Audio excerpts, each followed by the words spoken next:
கர்த்தராகிய இயேசு கிறிஸ்துவின் அன்பான நாமத்தில் கர்த்தரை தொழுது கொள்ள வந்திருக்கிற சபையார் அன்பரையும் கூட வாழ்த்தி வரவேற்கிறேன். நாங்கள் எல்லோரும் எழுது கொண்டு கர்த்தரை தொழுது கொள்வோம்.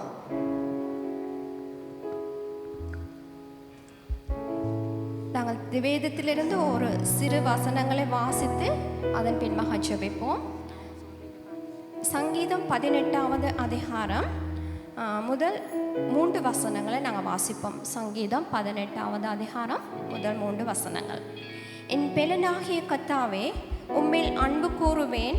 கர்த்தர் என் கண்மலையும் என் கோட்டையும் என் இரட்சகரும் என் தேவனும், நான் நம்பியிருக்கிற என் துருகமும் என் கேடகமும் என் இரட்சணிய கொம்பும் என் உயர்ந்த அடைக்கலமுமாயிருக்கிறார். துதித்து பாத்திரராகிய கர்த்தரை நோக்கி கூப்பிடுவேன். அதனால் என் சத்துருக்களுக்கு நீக்கலாக்கி ரட்சிக்கப்படுவேன். ஆமென். ஹல்லேலூயா. ஸ்தோத்திரம் ஆண்டவரே. நன்றி கர்த்தாவே. துதிகளுக்கு மத்தியில் வாசம் பண்ணுகிற எங்கள் தெய்வமே, துதிக்கு பாத்திரமானவரே, மே துதிக்கிறேன். எங்கள் கண்மலையான தெய்வமே, மே துதிக்கிறேன். எங்கள் தஞ்சமே, அடைக்கலமே, கோட்டையே, மே நான் துதிக்கிறேன், ஸ்தோத்திரம் செலுத்துகிறேன். அப்பா, இந்த அருமையான காலை வேளைக்காக ஸ்தோத்திரம், அருமையான இந்த ஆராதனை வேளைக்காக ஸ்தோத்திரம் ஆண்டவரே. எசப்பா, நீங்கள் எங்களுக்கு தொழுது கொள்ள கொடுத்திருக்கிற அந்த திருச்சபைக்காக ஸ்தோத்திரம், எங்களுக்கண்டு நீங்கள் கொடுத்திருக்கிற ஒவ்வொரு ஊழியக்காரர்களுக்காக உங்களுக்கு ஸ்தோத்திரம் ஆண்டவரே. இந்த வேளையிலும் கூட இந்த ஆராதனையை ஒப்பு கொடுக்கிறேன் ஐயா. வந்திருக்கிறதான ஒவ்வொரு பிள்ளைகளையும் ஒப்பு கொடுத்து செபிக்கிறேன் ஆண்டவரே. அவர்களை ஆசீர்வதிங்க. அவர்கள் வந்த மனமாய் திரும்பி செல்லாத படிக்க உங்களுடைய ஆசீர்வாதத்தோடும் விடுதலையோடு திரும்பி செல்ல கிருபை செய்யுங்க. ஊழியத்தில் ஈடுபடுற ஒவ்வொரு பிள்ளைகளையும் ஒப்பு கொடுத்து செபிக்கிறேன் ஐயா. இந்த ஆராதனையில் உங்களுடைய பிரசன்னம் நிறைந்திருக்கும்படியாக செபிக்கிறேன். உங்களுடைய நாமம் ஒன்றை மகிமைப்படும்படியாக செபிக்கிறேன். துதிக்கான மகிமையாகவும் மிகே செலுத்துவேன். இயேசு கிறிஸ்துவின் அன்பான நாமத்தில் தாழ்மையோடு செபங்கேற்கிறங்கள் பரம தகப்பனே. ஆமென், ஆமென், ஆமென். நாங்கள் கைகளை தட்டி இந்த பாடலை பாடுவோம்.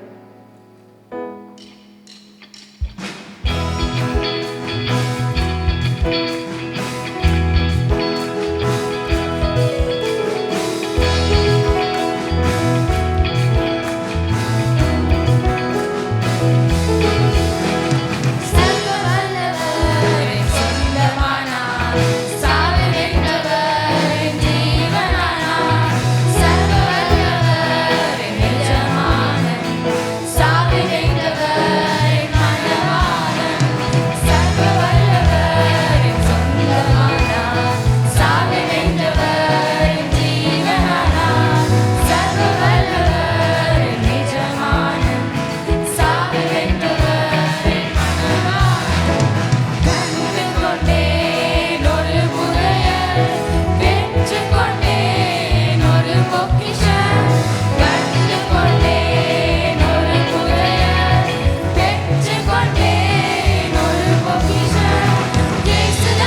எங்கள் சர்வ வல்லவரை தொடர்ந்தும் ஆராதிப்போம்.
தவறு செய்யும் போது எங்களை திருத்தினீர்.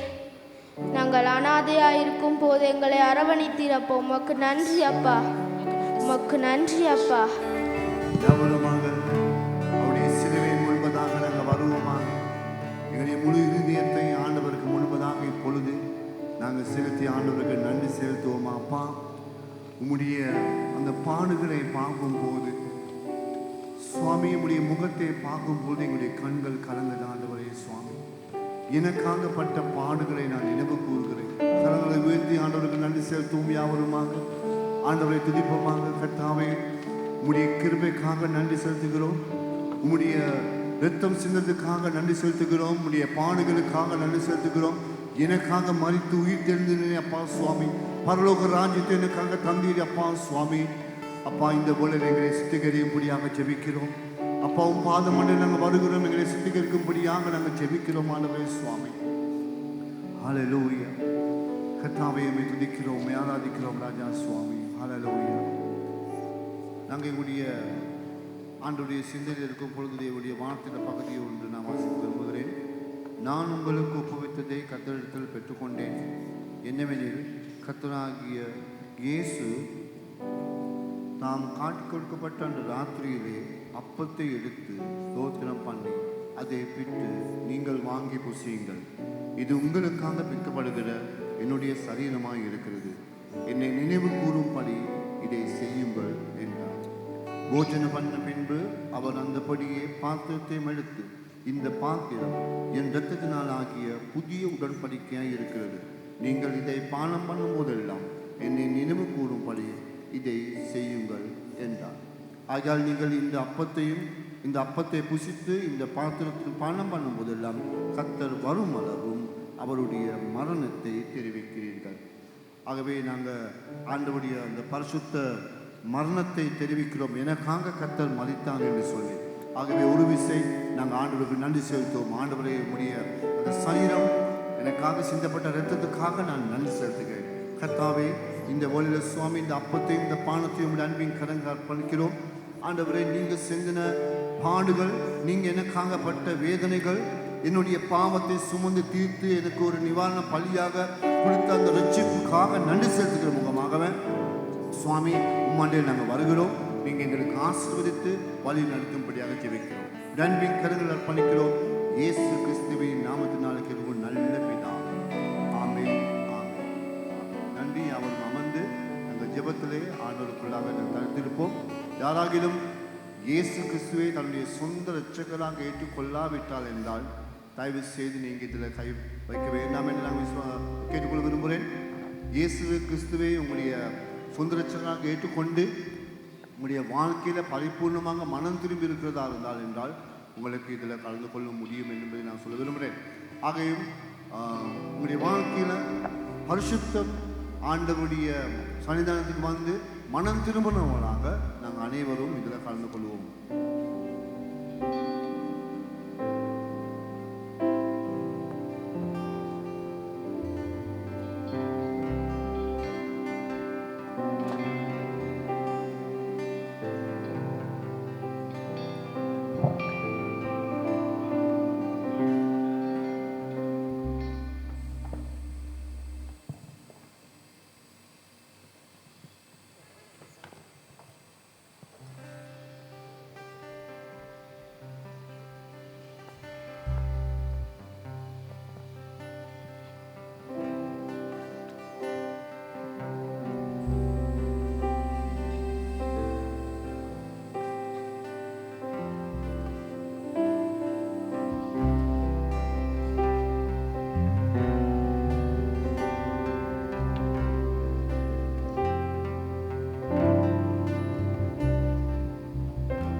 தேவனுடைய சமூகத்தை தேடி வந்த தேவ பிள்ளைகள் அனைவருக்கும் இனிய காலை வணக்கத்தோடு உங்கள் அனைவரையும் இந்த இணையதளத்துக்கு அன்போடு கூட வரவேற்கின்றோம்.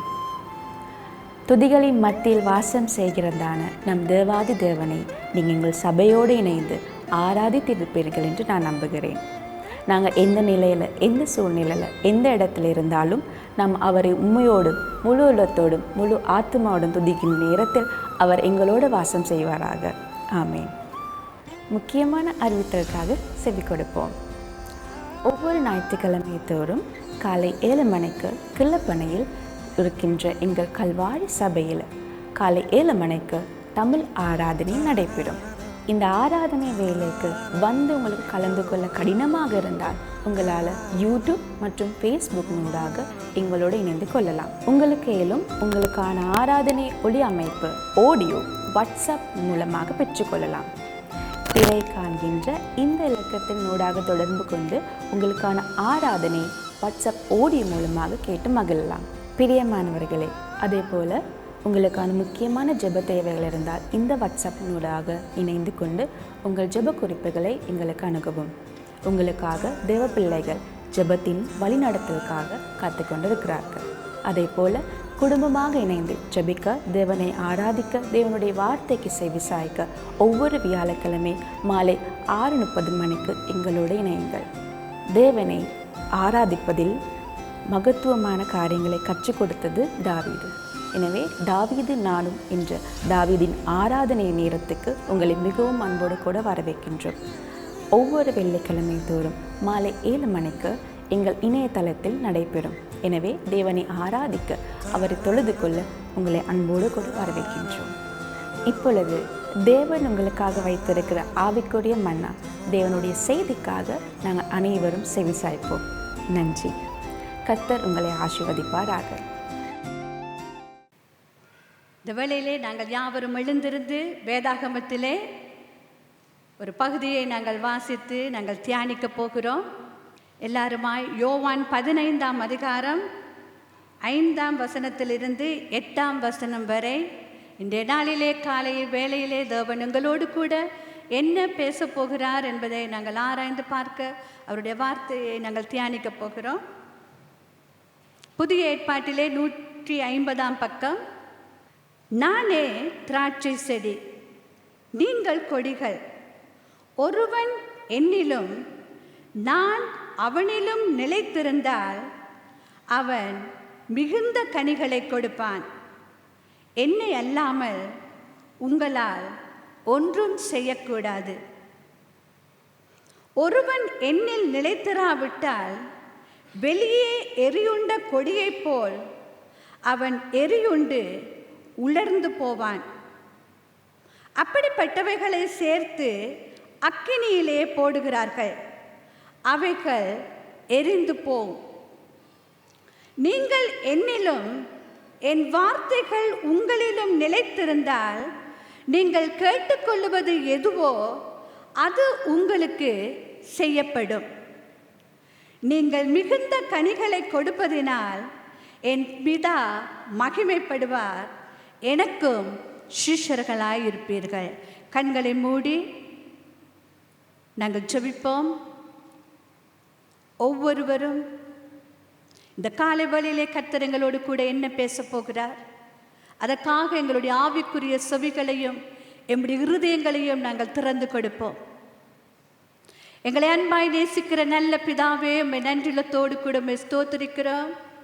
உம்முடைய வார்த்தைகளுக்காக நாங்கள் உமக்கு நன்றி என்று சொல்லுகிறோம். சுவாமி, எங்களுடைய வாழ்க்கையை மாற்றுகிறதான உம்முடைய வார்த்தைகள் ஆண்டவரே, அது எங்களுக்கு பொக்கிஷமாய் இருக்கிறதுக்காக உமக்கு ஸ்தோத்திரம். ஆண்டவரே, இந்த காலை வேளையிலும் சுவாமி, நாங்கள் எந்தெந்த இடங்களிலே பலவீனப்பட்டிருக்கிறோமோ, எந்தெந்த இடங்களிலே நாங்கள் பலனடைய வேண்டுமோ சுவாமி, உம்முடைய வார்த்தை கூடாக என்னை நீங்கள் பலப்படுத்தும்படியாய், எங்கள் ஒவ்வொருவரையும் நேர் பலப்படுத்தும்படியாய் இயேசு கிறிஸ்துவின் நாமத்தினாலே வேண்டி ஜெபிக்கிறேன் நல்ல பிதாவே, ஆமென். அமருங்கள். நாங்கள் எல்லாருமே இந்த காலத்தில் ஃபோன் பாவிக்கிறோம். யாராவது ஃபோன் பாவிக்காத யாராவது இருக்கிறீங்களா? எல்லாருமே நாங்கள் ஃபோன் பாவிக்கிறோம் இல்லையா? சின்ன பிள்ளை முதற்கொண்டு எல்லாருமே நாங்கள் இந்த ஃபோனை பாவிக்கிறோம். இன்றைக்கி எங்கள் ஒவ்வொருவருடைய கைகளிலும் பலவிதமான ஃபோன்கள் இருக்கும், பலவிதமான வடிவங்களில் இருக்கும், பலவிதமான விலைகளில் இருக்கும் இல்லையா? ஒவ்வொருவருடைய ஃபோன் சில நேரம் பெரிய விலை மதிப்பான ஃபோனாக இருக்கும் தானே? சரி, ஆனாலும் கூட இந்த ஃபோனில் எவ்வளவு தான் விலை மதிப்பாக இருந்தாலும் கூட இதில் கனெக்ஷன் இல்லைன்னா எந்தவித பிரயோசனமும் கிடையாது. அது எவ்வளவு பெரிய ஃபோனாக இருந்தாலும் கூட, இந்த உலகத்திலே யாரிடமுமே இல்லாத ஒரு ஃபோனாக இருந்தாலும் கூட அதில் கனெக்ஷன் இல்லைன்னு சொன்னால் அந்த ஃபோனில் எங்களுக்கு எந்தவித பிரயோஜனமும் கிடையாது. அதே போல தான் இன்னைக்கு நாங்கள் வாசித்த பகுதியிலும் தேவனோடு கூட நாம் நிலைத்திராவிட்டால் எந்த பிரயோசனமும் இல்லைங்கிறத ஆண்டவர் இந்த இடத்துல சொல்லுகிறார். நாங்கள் 1வது வசனத்தில் நாங்கள் பார்க்குறோம், நான் திராட்சை செடி என்று இயேசு கிறிஸ்து தன்னுடைய சீஷர்களுக்கு சொல்லுகிற ஒரு உவமையை தான் நாங்கள் பார்க்குறோம். மிகவும் சரளமான ஒரு காரியம், எல்லாராலும் புரிந்து கொள்ளக்கூடிய ஒரு காரியத்தை தான் இயேசு கிறிஸ்து தன்னுடைய சீஷர்களுக்கு சொல்றார். ஒரு செடி, ஒரு கொடி, அதில் கனி, இப்படியாக எல்லாராலும் புரிந்து கொள்ளக்கூடிய ஒரு உவமையை இந்த காலை வேளையிலே நாங்கள் பார்க்க போகிறோம். எங்கள் வீட்டில் எல்லாத்துலேயும் பூச்செடியில் நாங்கள் மரங்களை வச்சுருப்போம், தோட்டங்கள் வச்சுருப்போம். அப்போ எங்களுக்கு எல்லாத்துக்குமே இந்த விஷயம் நல்லாவே தெரியும். எப்படி ஒரு செடி இருக்கும், அந்த செடி மண்ணுக்குள் ஆழமாய் பதிந்து நல்ல ஸ்ட்ராங்காக இருக்கும், அதில் இருந்து கிளைகள் வந்து கொடிகள் இருக்கிறத எங்கள் எல்லாத்துக்குமே தெரியும். இந்த இடத்துல நாங்கள் பார்க்குறோம், இயேசு கிறிஸ்து தான் அந்த திராட்சை செடி, நீங்கள் கொடிகள். அப்போ நாங்கள்லாம் யாரு? அவருடைய கொடிகள், அவர் மேல் படர்ந்திருக்கிற கொடி. ஒருவன் என்னிலும் நான் அவனிலும் நிலைத்திருந்தார். இங்க 2 காரியம் சொல்லப்படுது. என்னது? ஒருவன் என்னிலும் நான் அவனிலும் நிலைத்திருந்தார். அதாவது நாங்கள் சில நேரங்களில் இயேசு கிறிஸ்துவுக்குள்ளாக இருப்போம், ஆனால் அவரும் எங்களோடு கூட இருக்கிறாரா? இன்னைக்கு நிறைய நேரங்களில் நாங்கள் சொல்லுவோம், நான் கிறிஸ்தவன், நான் ஆலயத்துக்கு போகிறேன், ஆண்டவருடைய காரியங்களை நான் செய்கிறேன் அப்படின்னு சொல்லுவோம். ஆனால் நாங்கள் செய்கிற காரியங்களில் எங்களோடு கூட அவர் இருக்கிறாராங்கிறது மிக மிக முக்கியமான ஒரு காரியம். கர்த்தர் கேட்குற ஒரு காரியம் என்ன? நான் கொடி, நான் செடி, நீங்கள் கொடிகள், நீங்கள் என்னிலும் நான் உங்களிலும் நிலைத்திருந்தால் மிகுந்த கனிகளை கொடுப்பீர்கள். எங்களுக்கு தெரியும், ஒரு செடியில் கொடி அது படர்ந்து இருக்கும் பொழுது அந்த கொடியினுடைய சுபாவம் என்னன்னு கேட்டால், அந்த கொடிக்கு பெரிய பலன் கிடையாது, அது சீக்கிரத்தில் விழுந்துடும். அதனால தான் நாங்கள் வீட்டு தோட்டத்துல எல்லாம் ஒரு பந்தல், கொடிக்கு ஒரு பந்தல் போடுவோம். ஏன்னு கேட்டால் அந்த கொடி கீழே சரிஞ்சு விழுந்துடக்கூடாதுங்கிறதுக்காக. ஏன்னா அந்த கொடியினுடைய சுபாவம் அப்படித்தான். எங்களுக்கும் ஜென்ம சுபாவங்கள் இருக்குது தானே, அதுபோல கொடிகளும் ரொம்ப பலவீனமானது. கர்த்தர் என்ன சொல்லுகிறார்? அவன் என்னிலும் நான் அவனிலும். சில நேரங்களில் சில கொடிகள் என்ன செய்யும்னா, தன் செடியிலே படர்ந்து இருக்கும், கொஞ்ச நேரத்துக்கு பிறகு அது வேற போய் பக்கத்தில் இருக்கிற செடிகளில் போய் மாட்டிக்கிறோம். அதில் போய் அது சுத்திக்கிறோம். அதுக்கு தெரியல இது ஏன் செடின்னு, அதுக்கு தெரியல, அது வேற செடிகளுக்கு போய் மாட்டிக்கணும். அதனால தான் நாங்கள் என்ன செய்வோம், அந்த செடிக்கான கொடிகள் எல்லாத்தையும் ஒரு பந்தல் போட்டு அதுக்குள்ளேயே நாங்கள் வைப்போம். இன்னைக்கு நிறைய நேரங்களில் நாங்களும் கூட, இயேசு கிறிஸ்து என்னுடைய செடி, நாம் அவரிலே நிலைத்திருக்க வேண்டியவர்கள். ஆனால் நிறைய நேரங்களிலே எங்களுக்கு தெரியாமலே நாங்கள் என்ன செய்கிறோம், வேறு வேறு இந்த கொடிகள் போய் படர்கிறது போல வேறு காரியங்களிலே போய் நாங்கள் படர்ந்து விடுவோம். எங்களுக்கு தெரியாது. சில நேரம் இந்த கொடி போய் அந்த வேறு மரங்களை சுத்தும் போது அதுக்கு தெரியாது, அதுக்கு ரொம்ப இலகுவாக இருக்கும், நல்ல ரொம்ப இதமாக இருக்கும், சந்தோஷமாக இருக்கும். நல்ல இடம் இருக்குதே அப்படின்னு போய் அந்த செடியை சுற்றிக்கிறோம். இன்னைக்கு நம்முடைய வாழ்க்கையிலையும் நிறைய நேரங்களில் நாங்கள் ஏனைய செடிகளில் போய் மாட்டிக்கிறவங்களாக இருக்கிறோம். உலக காரியங்கள், சில வீணான காரியங்களில் நாங்கள் போய் சிக்கிக்கிட்டு நான் எந்த செடிக்கு சொந்தமானவன்னு சொல்லி நாங்கள் தெரியாதவர்களாக நாங்கள் வேறு செடிகளோடு கூட சம்பந்தப்படுகிறவர்களாக இருக்கிறோம். இந்த காலை வேளையிலே கர்த்தர் எங்களோடு கூட சொல்ல வருகிற ஒரு காரியம், நான் யாருடைய செடியின் கொடி. எங்களை நாம் ஆராய்ந்து பார்க்க வேண்டியவங்களாக இருக்கிறோம். இன்னைக்கு அநேக நேரங்களிலே இந்த கொடிகள் அவர்களுக்கு தெரியல, அவங்க எங்கே போய் மாட்டிக்கிற போகிறாங்கன்னு தெரியலை. சில நேரங்கள் சில பிழையான வேலையை நாங்கள் தெரிவு செய்து கொண்டு அதிலே நாங்கள் மாட்டிக்கிட்ட பொழுது நாம் ஆண்டவருக்குள் நிலைத்திருப்பதுக்கு திருப்பி ரொம்ப கஷ்டம். எங்களுக்கு நேரம் கிடைக்காது ஆண்டவரை தேடுவதற்கு. ஆலயத்துக்கு வருவதற்கு நிறைய நேரம் ஜெபிப்பாங்க, ஆண்டவரே எனக்கு ஒரு நல்ல வேலை கிடைக்கணும் அப்படின்னு சொல்லி. வேலை கிடைச்ச பிறகு அது தப்பான ஒரு இடமா இருக்கும். அந்த இடத்துக்கு போய் மாட்டிக்கிட்ட பிறகு அவங்களுக்கு நல்ல சம்பளம் கிடைக்கும்.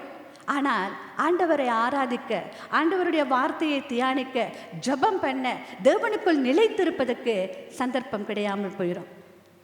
சில நேரங்களிலே நாங்கள் உலகத்தில் இருக்கிற சில நபர்கள் எங்களுக்கு ரொம்ப இதமானவர்களாக இருப்பார்கள். அவர்களோடு கூட நாங்கள் பழகும் பொழுது எங்களுக்கு ரொம்ப பிரயோஜனம் உள்ளதாய் நாங்கள் காணப்படும். அநேக தேவைகள் கூட சந்திக்கப்படும். ஆனால் நாளடைவில் எங்களுக்கு தெரிய வரும், நான் சேர்ந்திருக்கிற நபர்கள் பிழையானவர்கள். நான் யாருடைய பிள்ளை என்பது நாங்கள் அதுக்கு பிறகு தான் நாங்கள் நினைக்க தோணும். அது கொடியினுடைய சுபாவம் தான்.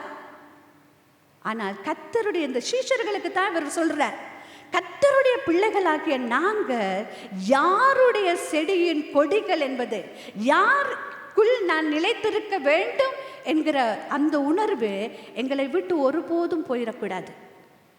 நாங்கள் திசை மாறி போய் வேறு காரியங்களிலே நாங்கள் ஈடுபட்டு நாங்கள் தேவனுக்குள் நிலைத்திருந்து கனி கொடுக்க முடியாதபடிக்கு எங்களுடைய வாழ்க்கை வேதனைக்குரியதாக, நிர்பந்தத்துக்குரியதாக மாறக்கூடாது.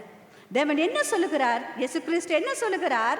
நீங்கள் கொடிகள், ஒருவன் என்னிலும் நான் அவனிலும் நிலைத்திருந்தால் அவர் என்னோடு கூட இருக்கணும்.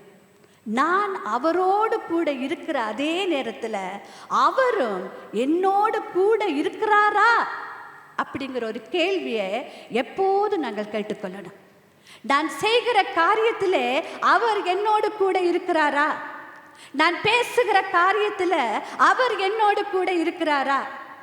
நான் செயல்படுகிற காரியங்களிலே கர்த்தர் என்னோடு கூட இருக்கிறாரா?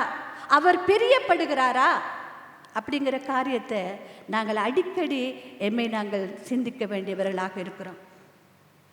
அப்படி இருக்கும் பொழுது தான் அந்த கொடியானது மிகுந்த கனிகளை கொடுக்கும்.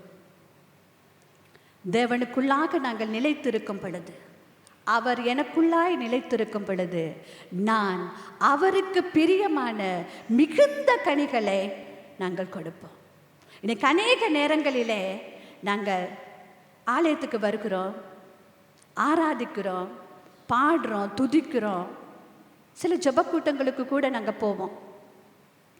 ஆனால் கர்த்தர் எதிர்பார்க்கிற கனி என் வாழ்க்கையில் இருக்கிறதா?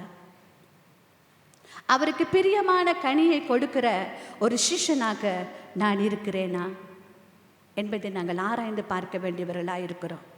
இந்த காலை வேளையில் கூட இந்த இடத்திலே அநேக பிரச்சனைகளோடு கூட, போராட்டங்களோடு கூட, ஏமாற்றங்களோடு கூட, தோல்விகளோடு கூட, பாவங்களோடு கூட, விட முடியாத பழக்க வழக்கங்களை நிமித்தம் இந்த இடத்துல நாங்கள் அமர்ந்திருக்கலாம். நாங்கள் நினைக்கலாம், ஆண்டவரே நான் உம்மை ஆராதிக்கிறேனே, நான் ஞாயிறுதோறும் உம்முடைய ஆலயத்துக்கு வருகிறேனே, நான் உம்முடைய வேதத்தை கூட வாசிக்கிறேனே, ஏன் எனக்கு மட்டும் இப்படி பிரச்சனை? ஏன் நான் இப்படியான கஷ்டங்களுக்குள்ளாக கடந்து போகிறேன்? ஏன் வாழ்க்கை இப்படி கசப்பாக இருக்கு அப்படின்னு இந்த காலை வேளையிலே இந்த இடத்துல நீங்கள் அமர்ந்து யோசித்து கொண்டிருக்கலாம்.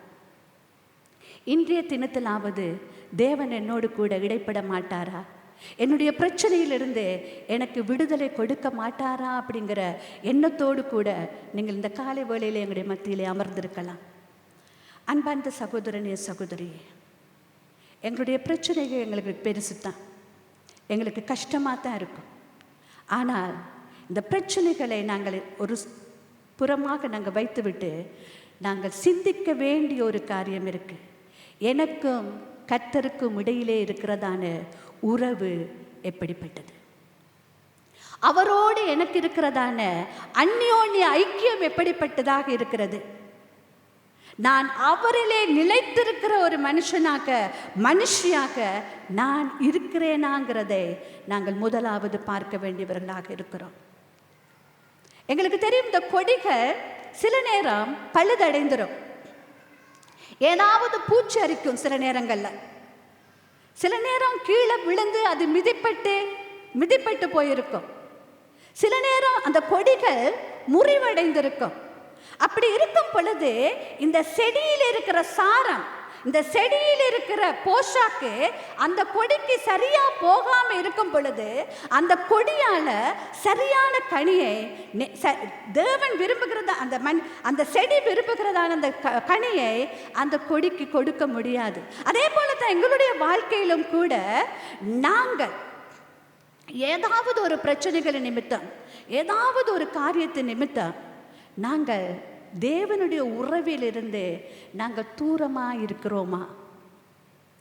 அநேக நேரங்களிலே எங்களுடைய பிரச்சனைகள், கஷ்டங்கள், நோய்கள், வேதனைகள் வருகிற பொழுது நாங்கள் என்ன செய்கிறோன்னு சொன்னால், அதைத்தான் எங்களுக்கு முன்பதாக மலை மாதிரி வச்சு அதை நம்ம யோசிச்சுக்கிட்டு இருப்போம். எப்படி இந்த பிரச்சனையிலிருந்து வெளியே வர்றது, எப்படி இந்த கஷ்டத்திலிருந்து நான் வெளியே வர்றது, யாருக்கிட்ட போனா எனக்கு விடுதலை கிடைக்கும், என்ன செய்தா நான் இதுல இருந்து வெளியே வர முடியும் அப்படிங்கிறத தான் நம்ம யோசிச்சுக்கிட்டே இருப்போமே ஒழிய, நம்ம இது எப்படி வந்துச்சு, ஏன் வந்துச்சு, எதற்காக வந்துச்சு அப்படிங்கிறத நாங்கள் ஆராய்ந்து பார்ப்பது கிடையாது. அதனால நாங்கள் அநேக நேரம் வருஷ கணக்கில், மாத கணக்கில், நாட்கள் கணக்கில் நாங்கள் பிரச்சனையை குறிச்சே யோசிச்சுக்கிட்டு இருப்போம். நீங்கள் யோசிச்சு பாருங்க, எங்களுக்கு நிறைய பிரச்சனைகள், சோதனைகள் வருகிற பொழுது எங்களுக்கு வர்ற காரியம் என்னன்னு கேட்டால் அதையே யோசிச்சுக்கிட்டே இருப்போம். நேரம் அப்படியே போய்கிட்டே இருக்கும். ஆனால் நாங்கள் ஜெபம் பண்ணியிருக்க மாட்டோம். தேவனுடைய சமூகத்தில் போய் அமர்வதற்கு எங்களுக்கு சிந்தை வராது. ஏன்னா அவரை விட எனக்கு வந்த பிரச்சனை பெருசு, அவரை விட எனக்கு வந்த குழப்பம் பெருசு, நான் ஏமாற்றப்பட்ட அந்த சூழ்நிலை எனக்கு பெருசா தெரிகிறதுனால நான் அவருடைய பாதத்தில் அமருகிறதை விட நான் என்ன செய்வேன்னு கேட்டா அதையே யோசிச்சுக்கிட்டு இருப்பேன். சிலருடைய வாழ்க்கையை யோசிச்சு பாருங்க.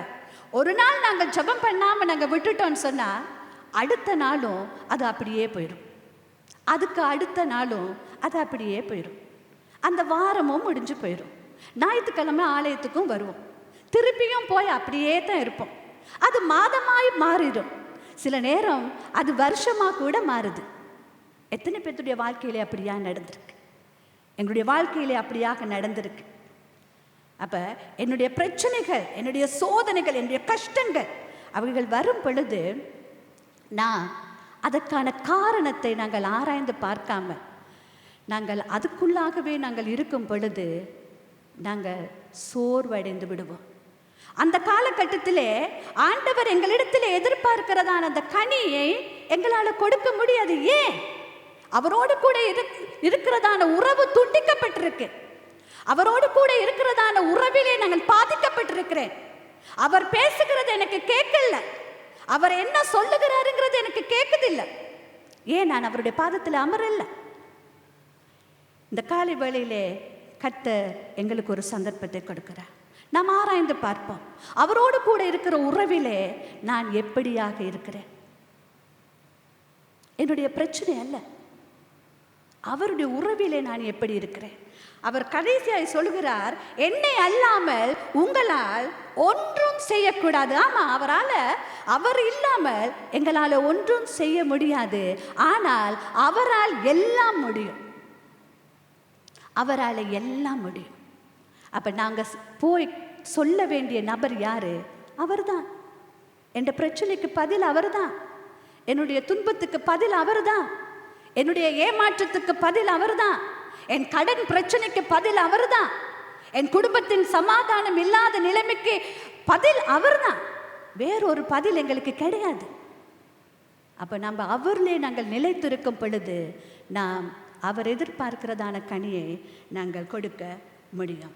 2வது சிந்தனை 6ஆம் வசனம், ஒருவன் என்னில் நிலைத்திராவிட்டால் வெளியே எரியுண்ட கொடியைப் போல அவன் எரியுண்டு உலர்ந்து போவான். அப்படிப்பட்டவைகளை சேர்த்து அக்கினியிலே போடுகிறார்கள், அவைகள் எரிந்து போகும். கனி கொடாத கொடிக்கு வருகிற முடிவை நாங்கள் பார்க்கிறோம்.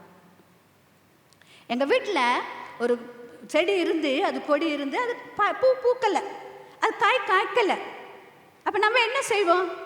அதை எல்லாத்தையும் நல்லா சுத்தம் பண்ணிட்டு எங்கே முறிஞ்சு போயிருக்கோ அந்த இடத்துல நாங்கள் வெட்டிடுவோம். வெட்டி அந்த கொடியை நாங்கள் அப்புறப்படுத்தின பிறகு தான் அந்த இடத்துல என்ன நடக்கும்? திரும்ப புது துளிர் விடும். புது துளிர் விட்டு புது கிளைகள் உருவாக்கி கொடிகள் வந்து முன்னை விட நல்ல பலனை அது எங்களுக்கு கொடுக்கும் இல்லையா? எங்கள் நாளாந்த நம்மளோட வாழ்க்கையில் நாங்கள் பார்த்துருக்குறோம். அதே தான் இங்கே நாங்கள் பார்க்குறோம். அவர் என்ன சொல்லுகிறார்? கனி கொடாத கொடிக்கு வருகிறதான முடிவை நாங்கள் பார்க்கிறோம். எங்களுடைய வாழ்க்கையிலையும் அவர் எதிர்பார்க்கிறதான கனி என்னுடைய வாழ்க்கையில் இல்லைன்னு சொன்னார். எங்களுடைய முடிவும் இந்த நிர்பந்தமான பரிதாபத்துக்குரியதான முடிவாய் இருக்கும். அந்த முடிவுக்கு நாங்கள் வந்த பிறகு எதுவுமே செய்ய முடியாது. நாங்கள் அந்த கொடியை நாங்கள் வெட்டும் பொழுது நாங்கள் இடம் கொடுப்போமா இருந்தால் அது புது துளிர் விடும். அதே போல அவர் எங்களுக்கு கொடுக்கிறதான சந்தர்ப்பங்களை நாங்கள் பயன்படுத்தி, நிறைய சந்தர்ப்பங்கள் எங்களுக்கு வரும். தேவனுடைய வார்த்தையை கேட்பதற்கு அநேக சந்தர்ப்பங்கள். நம்முடைய ஐக்கிய குழுக்களிலே நாங்கள் சேரும் பொழுது அங்கே சொல்லப்படுகிறதான காரியங்கள் எங்களுக்கான நல்ல சந்தர்ப்பங்கள். துண்டு பிரசுரங்களை வாசிக்கும் பொழுது எங்களுக்கு கிடைக்கிற சந்தர்ப்பங்கள். ஃபோனில் நிறைய செய்திகளை நீங்கள் கேட்குறீங்க, நல்ல சந்தர்ப்பங்கள். இவைகளை நாங்கள் நடுவ விட்டுருவோமா இருந்தால் எங்களுடைய முடிவு பரிதாபத்துக்குரியதாக இருக்கும். இன்னும் நாங்கள் தொடர்ந்து அவருக்கு பிரியமில்லாத, அவருக்கு கனி கொட முடியாதபடிக்கு காரியங்கள் எங்களுடைய வாழ்க்கையில் இருக்கும்னு சொன்னால் நாங்கள் சீக்கிரமாய் அவைகளை சரி செய்து கொண்டால் எங்களுடைய வாழ்க்கை சந்தோஷமான ஒரு வாழ்க்கையாக மாறும். இல்லைன்னா அது பரிதாபத்துக்குரியதாக போய்விடும். 3வது காரியம் நாங்கள் பார்க்கிறோம், நீங்கள் என்னிலும் என் வார்த்தைகள் உங்களிலும் நிலைத்திருந்தால் நீங்கள் கேட்டுக்கொள்ளுவது எதுவோ அது உங்களுக்கு செய்யப்படும்.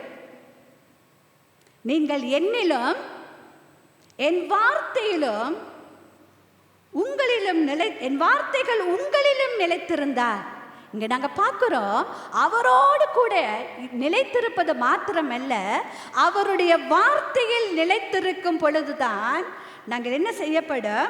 நாங்கள் கேட்டுக்கொள்வது எதுவோ அது உங்களுக்கு செய்யப்படும். வார்த்தை, இந்த வார்த்தை மிக மிக முக்கியமானது. வார்த்தை இல்லாத வாழ்க்கை ஆரோக்கியமற்றது. வார்த்தை இல்லாத சபை ஆரோக்கியம் இல்லாத சபை.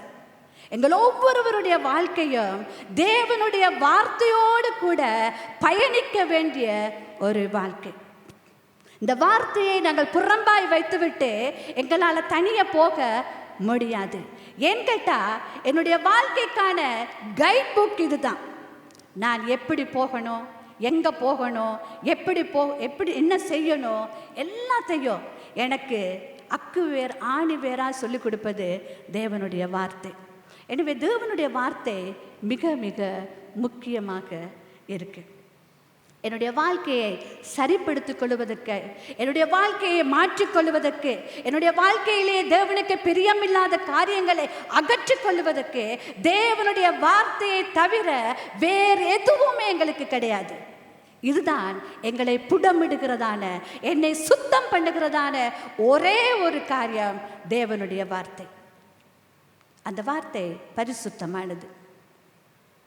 இன்னைக்கு நிறைய நேரங்களில் நம்ம சண்டே ஸ்கூலில் கூட வாங்க, சண்டே ஸ்கூலுக்கு வாங்க நான் ரொம்ப அன்பாக சொல்லுவோம். ஆனால் வரமாட்டாங்க, போயிடுவாங்க. அவங்களுக்கு விருப்பம் இல்லை. கூப்பிட்டா திருப்பியுமா, சண்டே ஸ்கூலா, படிக்கிறதா அப்படிங்கிற ஒரு கேள்வி. ஆமாம், படிக்கணும். பழைய சபையில் நாங்கள் இருக்கும் பொழுது எல்லா வயதினர்களுக்கும் வகுப்புகள் நடக்கும். ஆராதனை முடிஞ்ச உடனே நீங்கள் பார்த்தீங்கன்னு சொன்னால் ஒரே மண்டபம் தான் இருக்கும்.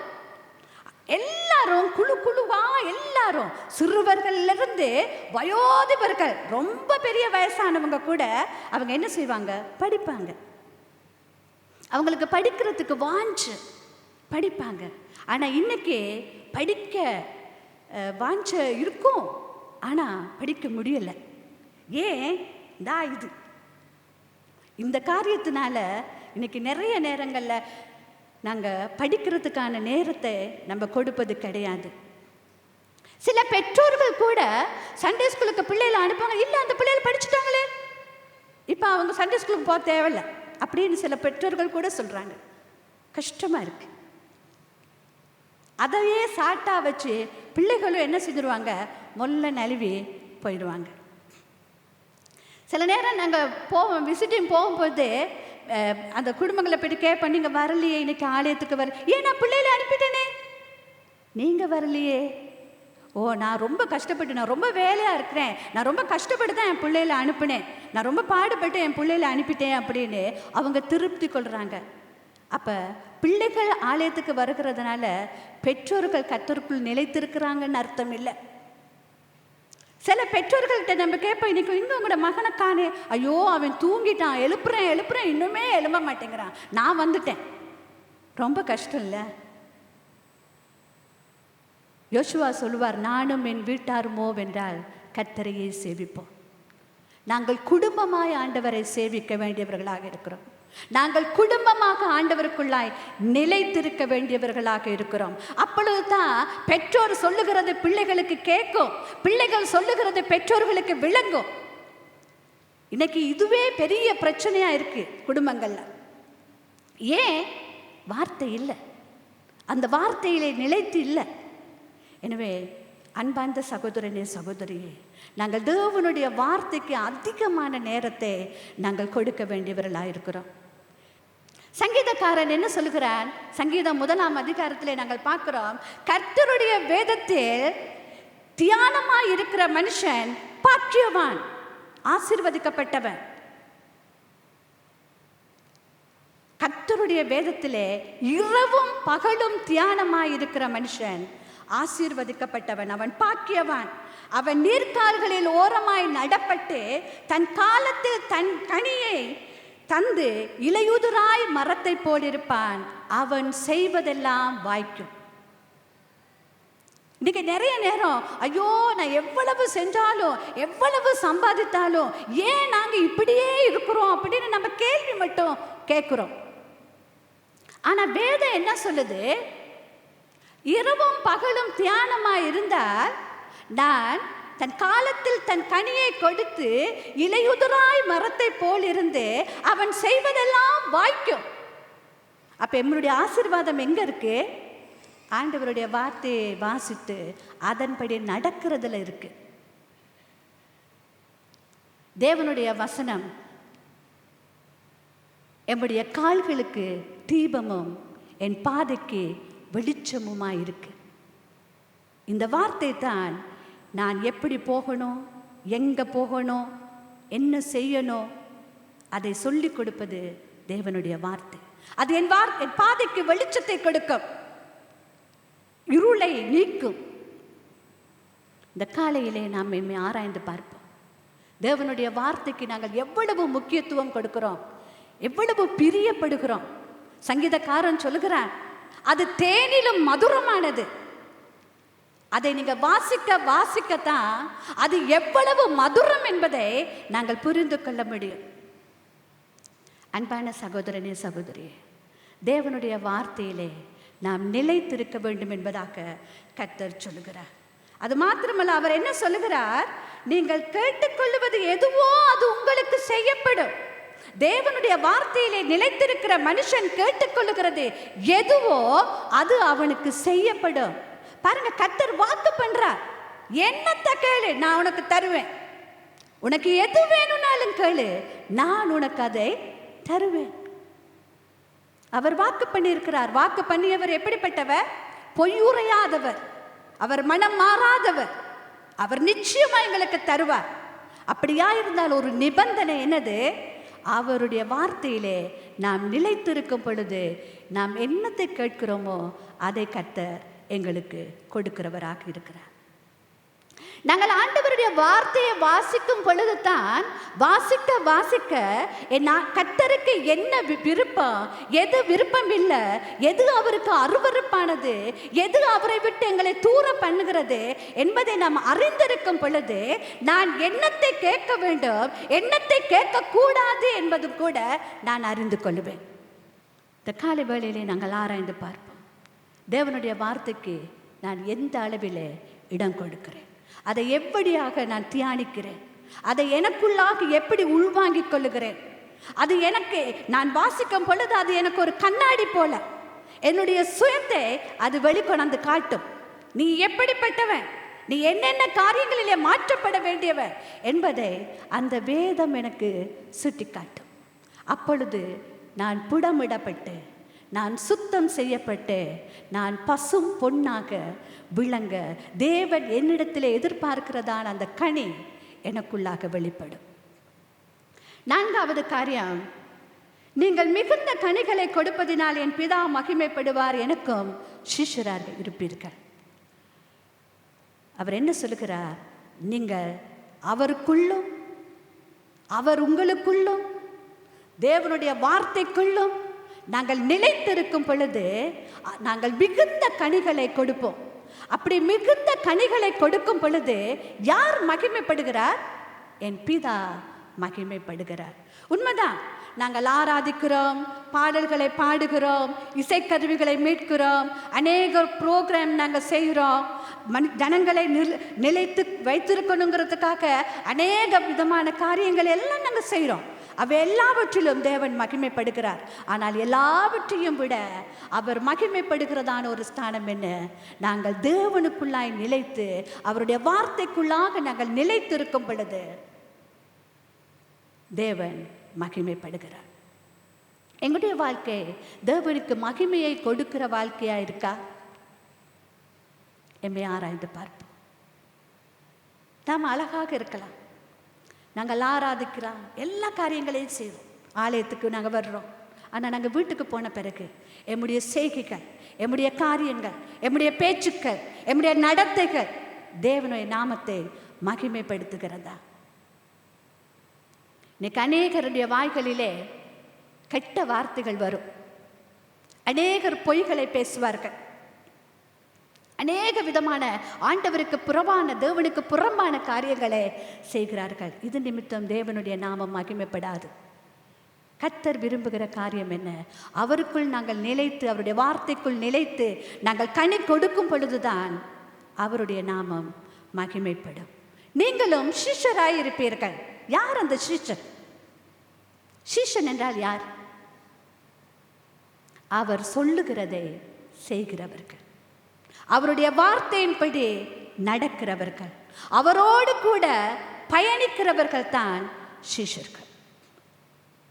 இந்த காலை வேளையிலே நாம் ஆராய்ந்து பார்ப்போம். நான் அவரோடு கூட பயணிக்கிற ஒரு மனுஷனாக, ஒரு மனுஷியாக இருக்கிறேனா? என்னுடைய வாழ்க்கை தேவனோடு கூட அவர் சொல்லுகிறதை செய்கிற ஒரு சிஷ்யனாக இருக்கிறேனா? எம்மை நாங்கள் ஆராய்ந்து பார்ப்போம். கர்த்தர் எங்களுடைய வாழ்க்கையிலே எதிர்பார்க்கிறார். அவரிலே நிலைத்திருக்கணும், அவர் என்னிலே நிலைத்திருக்கணும், தேவனுடைய வார்த்தையிலே நான் நிலைத்திருக்கணும். அப்பொழுது நான் மிகுந்த கனிகளை, எனக்கு விருப்பமான கனி மாத்திரமல்ல, அவர் விரும்புகிறதான மிகுந்த கனிகளை கொடுத்து அவருடைய நாமத்தை மகிமைப்படுத்தி அவருடைய சிஷ்யர்களாக நாங்கள் இருப்போம். இந்த காலை வேளையிலே நாங்கள் யாவரும் எழுந்திருப்போம். அந்த தேவனை நோக்கி நாங்கள் பார்ப்போம்.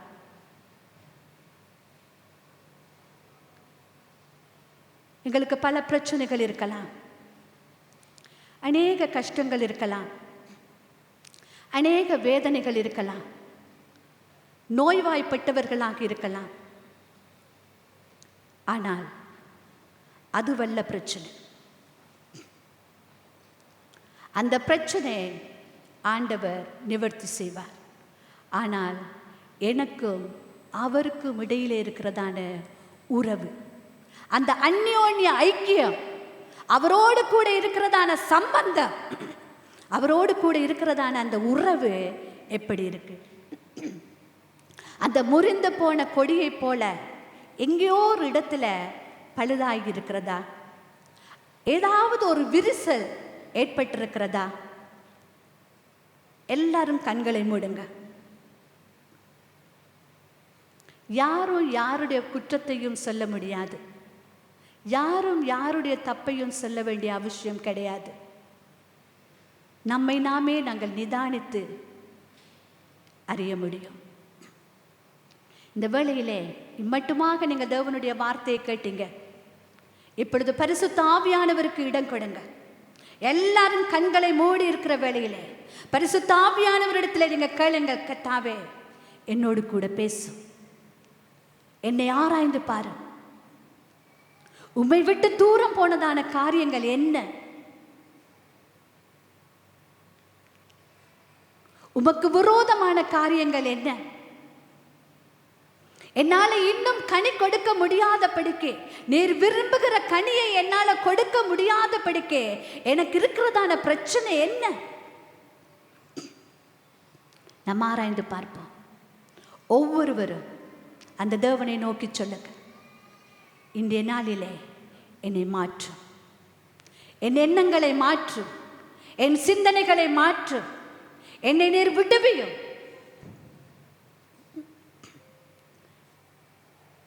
எம்முடைய தேவன் அன்பானவர். நாம் யாரும் அழிந்து போவது அவருடைய சித்தம் அல்ல. நாம் ஒவ்வொருவரும் மனம் திரும்பி அவருக்கு மிகுந்த கனிகளை கொடுக்கிற பிள்ளைகளாக நாங்கள் மாற வேண்டும் என்பதுதான் தேவனுடைய விருப்பமாக இருக்கிறது. அதனால தான் அங்கே ஏதேன் தோட்டத்திலே ஆதாம் ஏவாள் செய்த பாவத்து நிமித்தம் எனக்கும் பிதாவுக்கும் இடையிலான இருந்த உறவு துண்டிக்கப்பட்டது. ஆனாலும் இயேசு கிறிஸ்து, அன்பார்ந்த அந்த இயேசு கிறிஸ்து எனக்காக ஒரு மனுஷனாக இந்த பூமிக்கு வந்து என்னுடைய பாவங்களை தன்னுடைய பாவங்களாக சுமந்து அநேக பாடுகளை பட்டு அவர் சிலுவையிலே மரித்து உயிர்த்தெழுந்து இன்றைய நாளிலே எங்களுக்கு விடுதலையை கொடுத்திருக்கிறார்.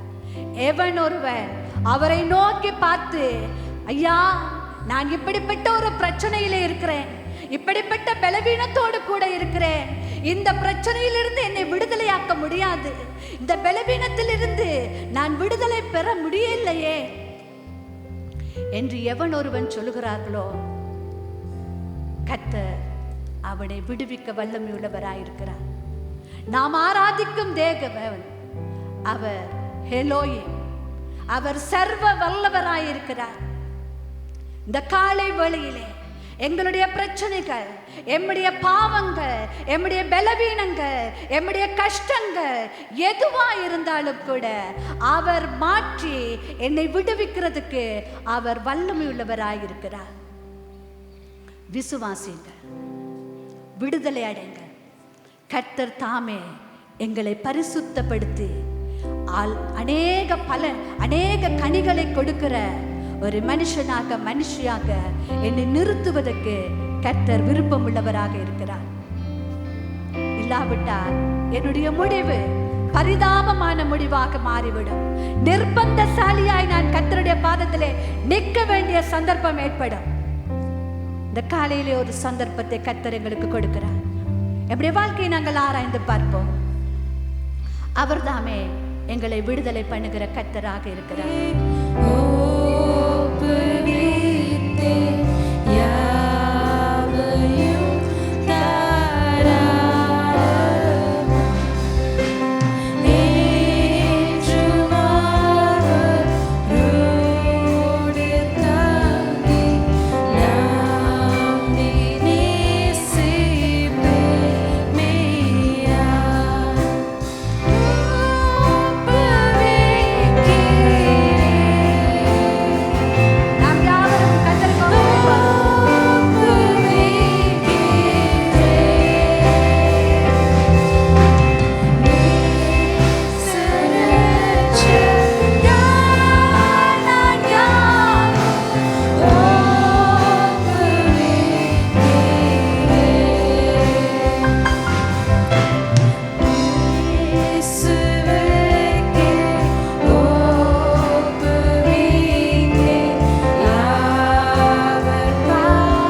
முழுவதாய் உம்முடைய கரத்தில் ஒப்புவிக்கிறோம் சுவாமி.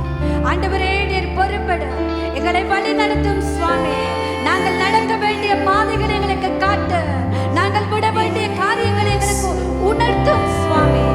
ஆண்டவரே நாங்கள் உம்மை ஸ்தோத்திரிக்கிறோம் சுவாமி. ஹல்லேலூயா ஹல்லேலூயா ஹல்லேலூயா. கர்த்தாவே, எங்களோடு இருந்து எங்களை வழிநடத்தும்படியாக ஜெபிக்கிறோம். உம்மோடு நிலைத்திருக்க எங்களோடு பேசுறதுக்காக நன்றி ஆண்டவரே.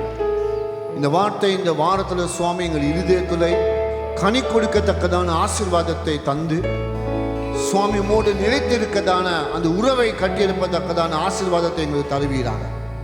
யாராகலும் வேதனையோடு மன துன்பத்தோடு கவலையோடு இருக்கிறதா இருந்தால் இப்பொழுது நீ தொடுவீராக. என் இயேசுவின் நாமத்தில் இருக்கிற ஒரு நல்ல பிதாவே. ஆமென் ஆமென் ஆமென். இப்பொழுது தேவனுடைய கிருபையும் குமாரனுடைய அன்பு பாசம் இரக்கமும் பரிசுத்த ஆவியானுடைய வழிநடத்தலும் இன்றும் என்றும் எப்பொழுதும் எங்களோடு இருப்பதாக. ஆமென் ஆமென்.